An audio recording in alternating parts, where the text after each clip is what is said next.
ഇന്ന് തന്നെ ഡൗൺലോഡ് ചെയ്യൂ. കാണൂ നിങ്ങളുടെ ഫേവറേറ്റ് ഷോസ്. കോടികൾ എറിയേണ്ടി വരും അവളെ നശിപ്പിക്കാൻ. എത്ര കോടി രൂപ വേണമെങ്കിലും ഞാൻ എറിയാം. ശരിയാണല്ലോ. പ്രതാപവർമ്മയുടെ കാശെറിഞ്ഞിട്ടാണല്ലോ അംബിക ഈ വിലസൊക്കെ വിലസുന്നത്. എടേ, നീ അവനെ വിളിച്ചുകൊണ്ട് വല്ല വെള്ളമോ ചായ കൊടുക്കും.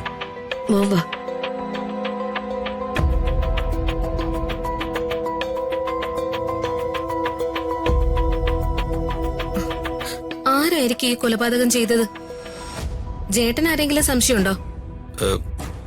എന്റെ സംശയം എവളോട് തുറന്നു പറയാൻ പറ്റുമോ?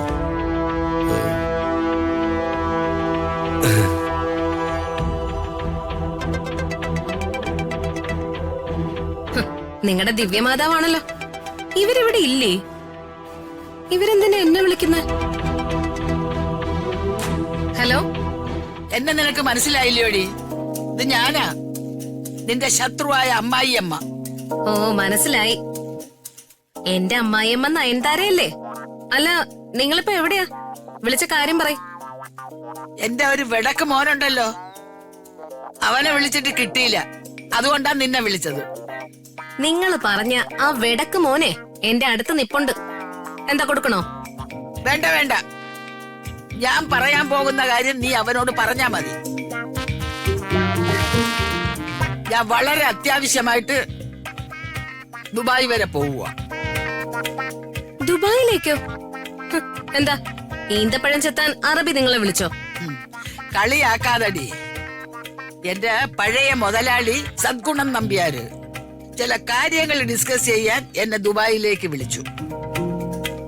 വിസയും ടിക്കറ്റും ഒക്കെ അയച്ചു തന്നു. ഞാനേ നെക്സ്റ്റ് ഫ്ലൈറ്റിന് ദുബായിലേക്ക് പോവുക. നീ അവനോടൊന്ന് പറഞ്ഞേരെ. നിങ്ങൾ എവിടെയെങ്കിലും പോയൊന്ന് തൊലേ. എന്തായാലും എല്ലാവരുടെയും കൂട്ടപ്രാർത്ഥന ദൈവം കേട്ടല്ലോ. ഒരു ബാധ ഒഴിഞ്ഞല്ലോ. നിങ്ങളുടെ തള്ള ദുബായിക്ക് പോവാണെന്ന്. ദുബായിക്കാ? ആ തള്ളക്കേ പ്രാന്ത. എന്തോ ഒരു ഉടായിപ്പുണ്ട്. എന്തായാലും എവിടെയെങ്കിലും പോയി ഒന്ന് ഒടുങ്ങട്ടെ.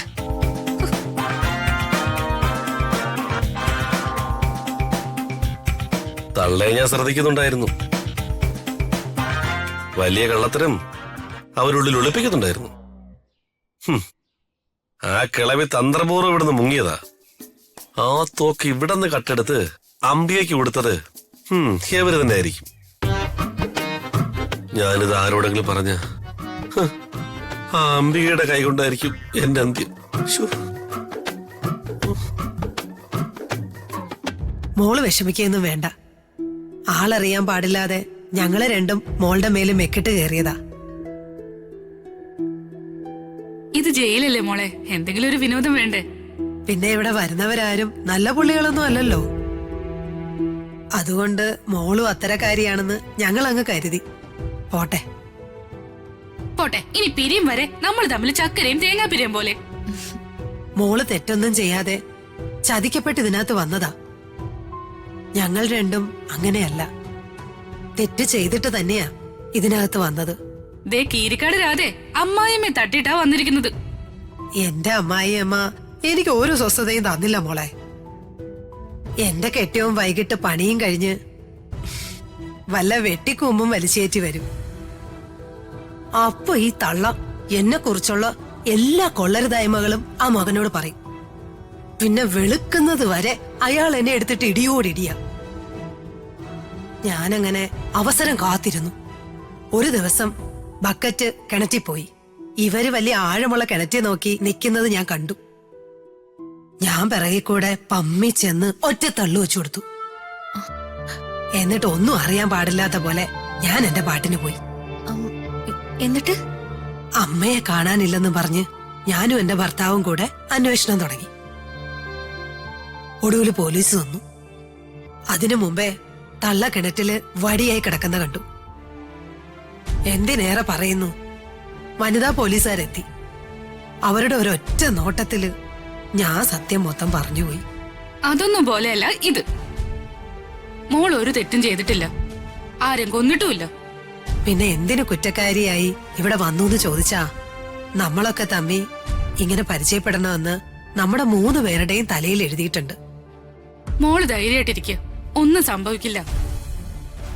ഞങ്ങളുടെ ബൈബിളിൽ ഇങ്ങനെ പറയുന്നുണ്ട്, ഞാൻ നിന്നോട് ആജ്ഞാപിച്ചില്ലല്ലോ, ധൈര്യവും ബലവും ഉള്ളവനായിരിക്കാം, പേടിക്കരുത്, ഭ്രമിക്കരുത്. നീ പോകുന്ന എല്ലായിടത്തും നിന്റെ ദൈവമായ യഹോവ നിന്നോടൊപ്പം ഉണ്ട്. മോള് പേടിക്കാതെ കിടന്നുറങ്ങാൻ നോക്ക്.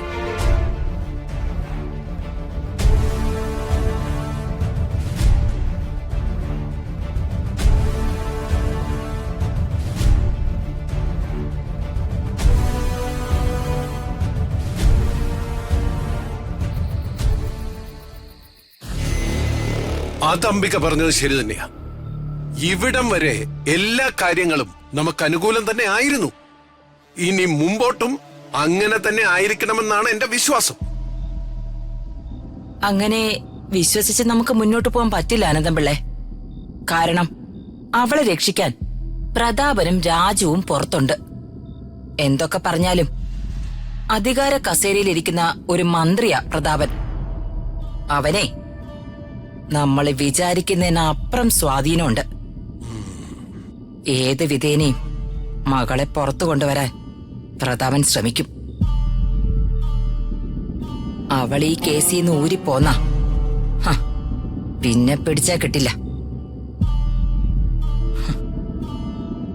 അവൾക്ക് കുറഞ്ഞതൊരു ജീവപര്യന്ത ശിക്ഷയെങ്കിലും കിട്ടണം. എവിഡൻസ് മുഴുവൻ അവക്കെതിരല്ലേ അംബികെ? ഒരു ജീവപര്യന്തമെങ്കിലും കുറഞ്ഞത് കിട്ടുമെന്നാണ് എന്റെ ഒരു പ്രതീക്ഷ. അങ്ങളെ, അവളുടെ വക്കീൽ സ്ട്രോങ്ങാ. സുപ്രീം കോടതിയിൽ വാദിച്ച കേസെല്ലാം ജയിപ്പിച്ച വക്കീല. അതാ എന്റെ പേടി. കോടികൾ എറിയേണ്ടി വരും.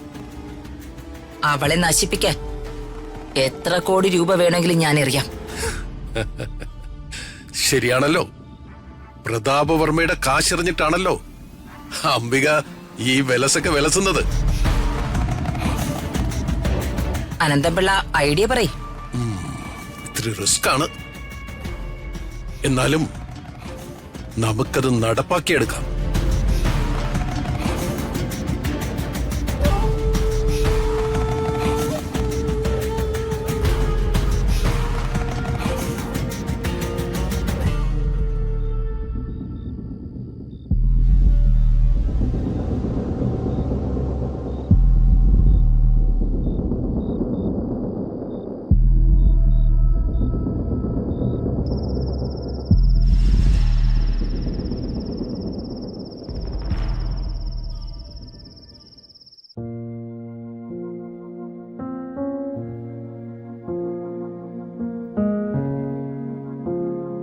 ഏട്ടാ,